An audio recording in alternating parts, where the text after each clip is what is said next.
Are recording already? Yeah, but not Oh, all right.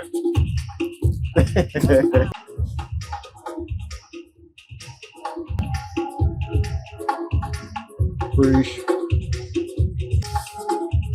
got that for that. I was like, oh. I was feeling incomplete the whole time until, Martin, what's happening, man? What's up, man? How you feel? I feel great, man. I love my family. And so do I. Yes, indeed.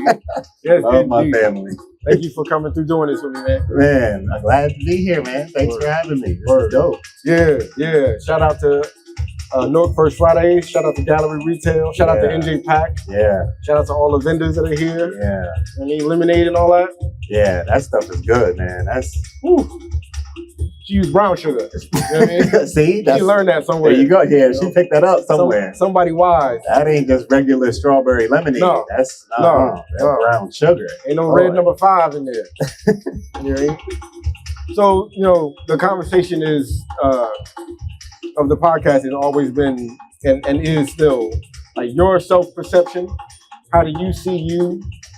And like, what's the origin story and how have you evolved over the years? You know what I mean? Like you do certain things because of who you think you are in life. You know, the work that you choose, the relationships you choose, where you live, you know what I mean? Your personal style, all these things are like, you must feel like that's appropriate for you. Yeah. And so you do those things. Yeah. Or like whatever your aspirations and ambitions are, like you gotta feel like it's appropriate to actually go for it. Otherwise, you just get lost in the imposter syndrome or all the things that's like, it's a great idea. I wish that could happen, but I don't believe that that's for me. Yeah. Type of thing. Yeah. You know what I mean? So I'm really happy that I get to talk to you because you do some really interesting things and you're a really interesting person. You know what Thank I mean? you. So I'm really, really curious. Like, how do you see you? You know what I mean? Besides the Jedi that you clearly are. Yeah, it's someone where people started calling me Jedi, and I kind of I like that. I'm a Star Wars fan, and I just kind of like that. So I picked it up and ran with it. But it's funny because I had to, I guess what I was doing gave other people that word to describe me. Yes. But as I embraced it and accepted it, I started really working towards what I felt like that meant for me. So Obi-Wan is not Yoda. So everybody got their own Jedi. Exactly right. Like I think for the first time I even looked up the definition of a Jedi. Right? What is the definition? Well, technically it's a member of society who defends the light side of the Force. Okay. And technically, to be a Jedi means you report to a certain council, a Jedi council. Okay. So that's in the definition. Somebody who is committed to defending good and who is part of a larger Jedi council that helps to oversee and make other decisions. Copy. Yeah. That's so dope to me. Like thinking about the idea of the Jedi and even on the dark side of the Force and whatnot. It's like there is all of life and all of the things that you can do and places you can be and all of that. And then there are these Jedi, and then there's like, the Emperor and Darth Vader. And like these people know, everybody knows that the Force exists. Right. These people know you can use it. That's right. You know what I mean? That's right. It's like everybody knows the Force exists though, and that those guys are using it. Yeah. So you can use it. Yeah. But only those guys are actually living in that. Yeah, and they train in it. Yes. They specifically train in how to use it for, in the movies, it's like moving things with your mind and finding a sense of inner calm and peace. Yes. Certain things that you train in to become, there's levels of Jedi. There's a Padawan, a Jedi Master, a Jedi Knight, they literally have a hierarchy. Right. So yeah, it's interesting. And then to your point about the Force, what's cool about when you start watching Star Wars content, you start to see how they imbue the Force into characters that are not Jedi. Yeah. And sometimes they don't always identify it as the Force. That person won't get a lightsaber and actually become a Jedi, but it's like you are a force for good, and therefore the force is with you, whether you like it or not. Yeah, you know, the force is with you. Yeah, yeah. I love that. So, Dig, you know, I know that you're a twin, right? And my curiosity on that is like, okay, so as a twin, I know from the outside of like everybody thinks the twins are special, right? But then as the twin, there is the identity of the twin, and then there's like Martin, just Martin. So I'm curious about like when you were younger, like what were the things that you saw about yourself that you could identify like, oh no, I'm special, just me as me. No matter if I'm in a room with my twin or with 100 people or no people, like I am special for these things. Like whether it's like personality or talent or intellect. Man, I think being an identical twin kind of really does show you in a big picture frame. It kind of gives you that life experience of you can be so much like someone and then be so different from them. So there were a lot of things as twins that we did together because we had a lot of common interests. We like a lot of the same things. And we were talented at some of the same things. Like we grew up playing basketball together.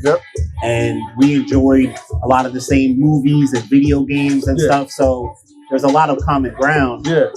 But I think as you just get older and progress, you start to just realize what is really, as a twin, you realize what's unique about you, because you do come up understanding that there's so many similarities between you and this person. And then you start to realize what is so different. Your interests even start to change, and the things you want to pursue, and there are natural differences that start to evolve. And so it's kind of a really cool lesson in like how you can find your individuality, but also feel connected to another human who you know really like gets you. Like nobody gets you. No, it's really interesting. So what were your things? I mean, I think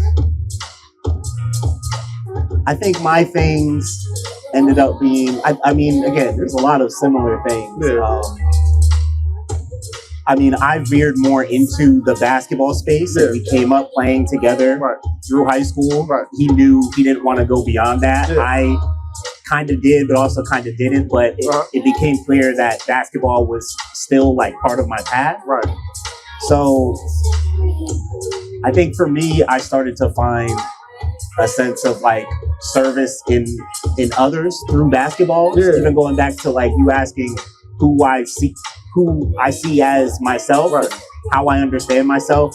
Basketball is a huge backdrop to that. It's something that I participated in and gave a lot of energy to, invested in and studied throughout my life, and it's a passion of mine. It's something that I truly enjoy. So that became a real like vessel for other things that I ended up wanting to do. And so our vessels were very different. My vessel became like basketball that branched out into other things. You know, he's into fashion and like, so he, you know, our vessels just kind of became different. So, you know, we're cousins for the record. Right? First cousins. That which matters. Is like, that absolutely matters, right? So we both, you know, were born into a family and grew up in a family of people who, like, this person done a really dope thing or has really dope talents. This person is really dope. This person is really dope, and like in all, you know, individual ways. You know what I mean? And dope at young ages too. You know what I mean? Like I remember my sister Bernadette's bridal suite, her bridal salon. Like when, like back in the day when she was like just doing, I think she was just doing like headpieces and veils, and like I knew no one else who was doing that. I knew no one else who knew anybody who was doing that. You know what I mean? Yeah. Or like, my mom had composed a song, like a symphonic song, when she was in college, but she did it in her head. So she never wrote the song down, like the sheet music, but she would play it. You know what I mean? And you know, my aunt, your mom's a opera singer. Like, I went to the first opera I went to because of my own aunt. That's wild. You know what I mean? Yeah. And I'm in this room and I'm looking around like all these people that came to see my aunt. Yeah. And like they know she's the shit. Like they know she's amazing.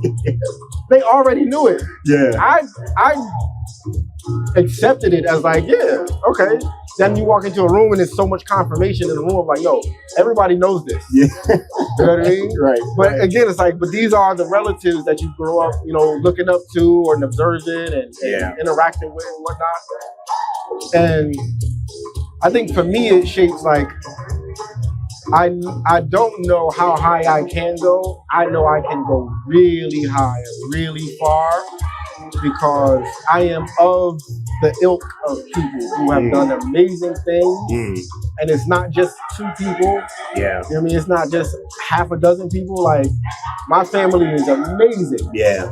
You know? Yeah. And even like just like, not necessarily smaller things, but like, my family is amazing as personality. Yeah. You know what I mean? Like, not just talents and offerings. Like, to sit with any member of my family, you're gonna have a good conversation. Facts. And you're gonna laugh. Facts. And you're gonna learn an interesting thing, or at least an interesting perspective on a thing. And I find myself very fortunate for that. Yeah. But it's also like, then that becomes simultaneously the challenge, like, oh, so what are you gonna do? Because you have all that you need to do something special. So it's up to you to choose and be disciplined. And that's it. And then it's all, you know what I mean? Yeah. Then you just get the cooperation of the universe and God and your family and strangers and all that. You know what I mean? But I saw so much confirmation that you gotta go.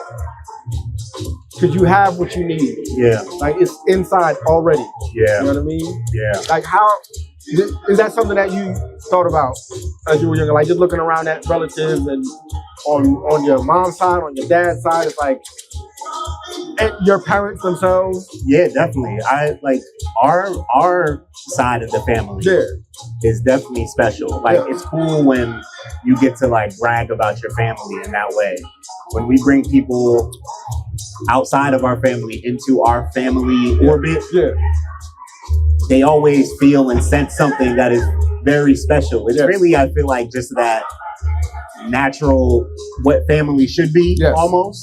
So I'm sure a lot of families have that same feeling, but and we can say, I mean, I'm biased, but there really is something different about if you come to Bernie's house on a Thanksgiving, or on, it could be a Tuesday night, it could be a Wednesday afternoon.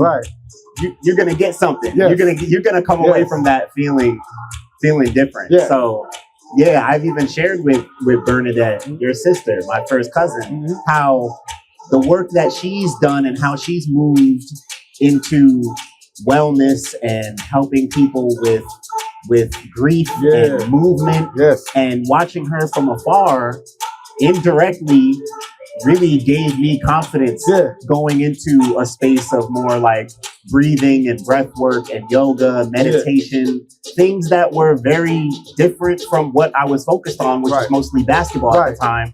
And I started to make connections, but seeing your family like step out and do things that are just out there. Like, I had to express to Bernie one time, like, yo, when I really start to reflect and think about why I do certain things and why I feel a certain way about doing certain things, I'm like, I'm inspired by, you think about the things that you're inspired by.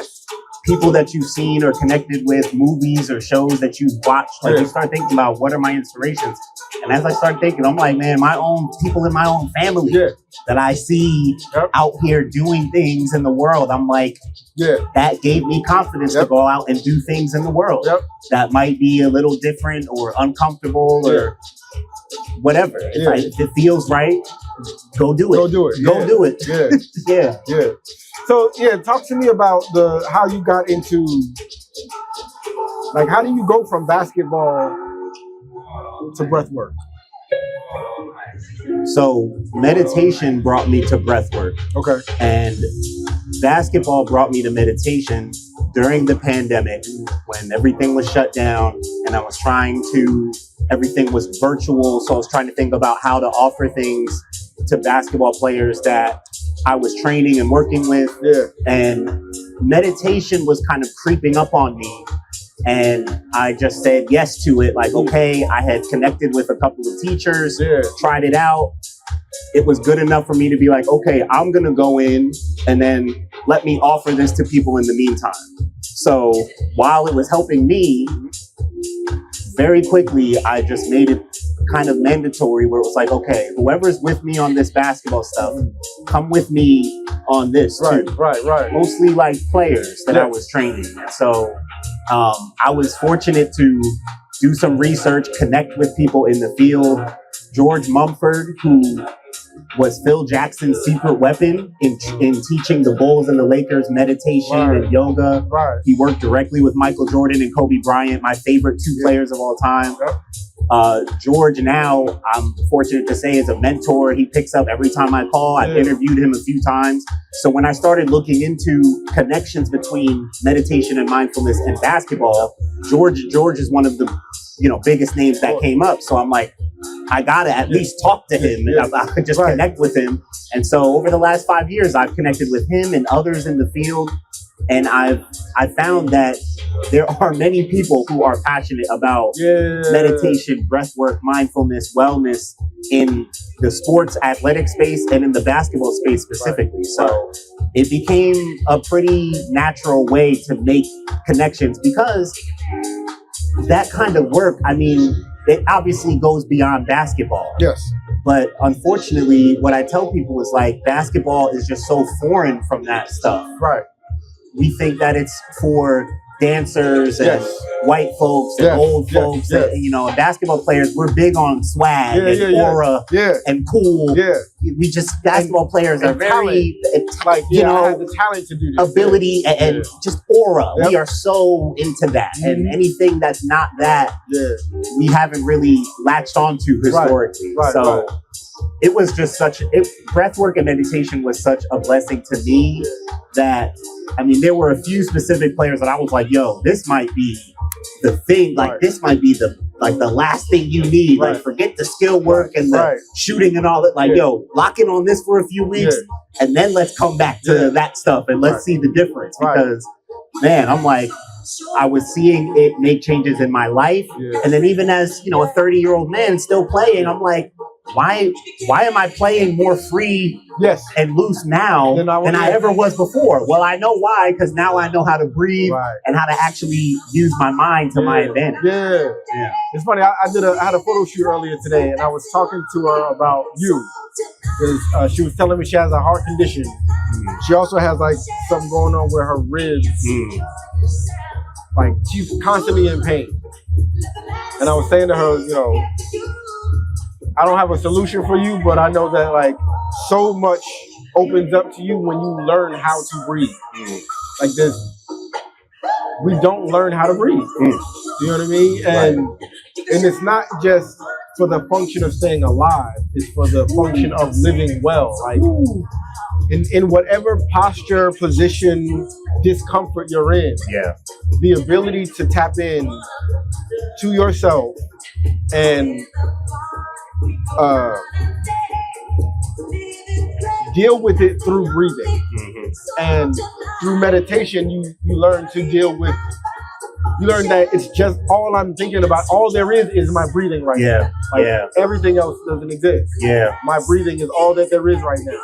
I remember with meditation, I forget where I heard this or read this or what have you, or if I thought of it, but meditation for me became like an example that all there ever is right now. Ever. Wherever I am, however I feel, whatever just happened or whatever I expect to happen, all there ever is right now. Yeah. And when I meditate, it's like when I truly accept that truth. Yeah. You know what I mean? Yeah. And then that kind of helps my mind to be acclimated and conditioned to knowing that truth when I'm not meditating. It's still true. Yeah. You know what I mean? Yeah. And it's been so helpful for me mentally. Just it's like back to the Jedi Force situation. Like knowing a thing exists and using it puts you in two different worlds. Yeah. You know what I mean? And knowing that the breath work and meditation are available to me. And not only available, they work every time. You know what I mean? Yeah. They work every time. Yeah. You know? Because like, especially with meditation, it works so well in that like it helps you to understand what actually is happening. You know what I mean? Because your mind is colorful. Like, what you have all these, do. Yeah. Like, what do I do right now? What do I do? Or what do I do next? Right. Like, and what don't I do? Yeah. Where not to give my attention. Yeah. And energy and interest and curiosity. Yeah. Suddenly it just starts to like melt away and trickle down into like, okay, this is it. This is what I should do with the next 30 minutes of my time. Right. This is what I'm about to do with the rest of my day. Right. It just starts to reveal itself to you, literally, in that stillness. The stillness is incredible. Like it's crazy. Here's the crazy thing. If the one automatic function that we have every day, all day, if that one tool, that one mechanism, the breathing, if that's all I have to hack into and just tweak a little bit to change how I feel. I'm reading a book right now called Breathe How You Want to Feel. Let us all breathe how we want to live. Let us all breathe how we want to die. Let us all breathe how we want to feel. Right. If all I have to do is change my breathing to change my thinking and my feeling, it's almost like too good to be true. Right. It's almost like it's a built-in secret hack. If all I have to do is breathe. When I started reading, every breath book I've read has said we're supposed to breathe through the nose. Right. I never would have known that. Right. No one ever told me that. And I'm reading the benefits of breathing through the nose and the deficits of mouth breathing too much. And I'm seeing the breathing rate that we all breathe at every day and how technically it's over breathing and we're overworking our respiratory system, our nervous system, our circulatory system at the regular rate that we breathe. And all I have to do is just slow down my breath every day. I can do that. I can. So what else can I do? Give me more. What else? I can do that. It's pretty it's pretty simple. Like it's available to me. There's no switch. There's no I can tell me just extend the breath a little bit more, breathe it up to bed. Okay. For the next week, I'll try it out. And once I started trying it, I'm like, oh wow. Yep. I do feel the difference. I do feel the difference. It's like we breathe like it's a car on cruise control. And when you make a really great point. Once you realize that in cruise control you're ruining your transmission, you be like, oh, I want to drive. I don't want to be in, like, the convenience of cruise control is actually is doing me a disservice. I would rather drive the car so that I can drive the car well, so that the car can actually get me where I'm trying to go. You know what I mean? As opposed to I have to deal with halfway through the trip, I got to deal with the transmission. Well, then cruise control wasn't worth it. It wasn't, you know what I mean, a feature. It was a problem. You know what I mean? Right. So like our breathing, the way we are taught to, or the way we learn to breathe, because we're not taught, but we still learn it by way of just what we think it is. We mouth breathe because we think it's a good idea to get more air in. Or, you know what I mean? Like, we just come up with these ideas of like chasing relief. Like we breathe to chase relief. You know what I mean? And that's not healthy breathing. See, my problem is that I always wanted real superpowers. Like I wanted to find out once I got old enough to realize, okay, like I'm not gonna be able to move metal like Magneto. Like once I got old enough to realize in the real world, like, okay, that stuff's just in the movies. I'm not actually ever gonna fly. Okay, got it. But then you start hearing stories about like, you know, moms who lift the car up to save their kid, or a mom who wrestled a shark away from their kid. I'm like, okay, well, that seems pretty super, and that's a real life story. So you start hearing about these miraculous things that happen in the real world. I'm like, okay, well, there's something. There's something out there. So this was the closest thing that I found to like altering certain things in like how I think, how I feel, how I operate, where it really feels like I have a built-in like ability and power to, you know, calm my mind. You know, I went through phases in my life where I made questionable decisions because it was just being impulsive. I would just act. I would just do without thinking or breathing, or the way I was breathing was just in a manic mode, like, oh, go and to have the ability to like connect with my breath and then follow that into what my decisions should be. That literally feels like a superpower now, without needing telekinesis or being able to, you know, have super strength or whatever. Like, you know, that stuff would be cool too. But that, I mean, I'll still take it. Listen, if they say, hey, go down to this facility, write your name down, I'll be send me on the news, like, sign me up. Let me see what I can get. You know, what are y'all giving out? Like, I'll sign up for that. That stuff is cool. But for now, this works. This really does work. And, you know, it makes me think like, okay, what's the difference between a power and a superpower, right? And if a superpower is a power that most people don't have, right? Yeah. At least that's a way to look at it. Yeah. It's like, okay, I can get that. But what is if you have a power that everybody has, but most people aren't using? You essentially have a superpower if you're using it. Yeah. You know what I mean? Like, you're in the rare air of that ability, of that power. Yeah. If most people who have it don't use it, or don't know that they have it to use it. Yeah. You know what I mean? Yeah. And so there are certain, like, the ability to collect yourself is a superpower. Yes. Like, when you need to. Right. In the moment of chaos, to be able to collect yourself is a superpower as far as I'm concerned. Absolutely. Because most of us don't even desire to. Right. We want the chaos when it's a chaos moment. It's like, oh, watch how I burn this whole thing down. You think it's bad? Watch me work. This is bad. Yeah. Y'all want to see? Right. Right. And then it's like, oh, wait a minute. What if you could just calm yourself down, collect yourself, like you said, decide from a position of peace, power, and control what you want your next action to be, or your next thought to be. Yeah. Like, that's superpower. Yeah, because everything is made up of moments. Yeah. And I've made enough bad decisions to have reflected on the moments that led up to that. Yeah. Because, you know, and all of us still, certain things that we might do or experience, there's always that reflection back. There's always like, what if I had, like, sometimes I'll go into a rabbit hole in my mind. If I see someone, like if I saw someone here at a specific time that I know, be like, man, what if I left 5 minutes later? Yeah. Yes. I wouldn't have seen them. Right.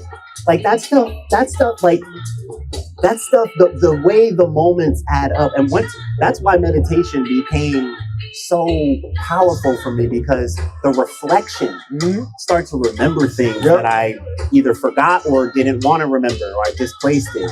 Yeah. I start to reflect on like just the why behind things, the decisions, and that's a superpower. Yeah. That's powerful. You're really kind of traveling through time, you know, observing yourself. They talk a lot about observing in meditation. Yeah. You're observing things, observing your thought process, your past, your present, your future.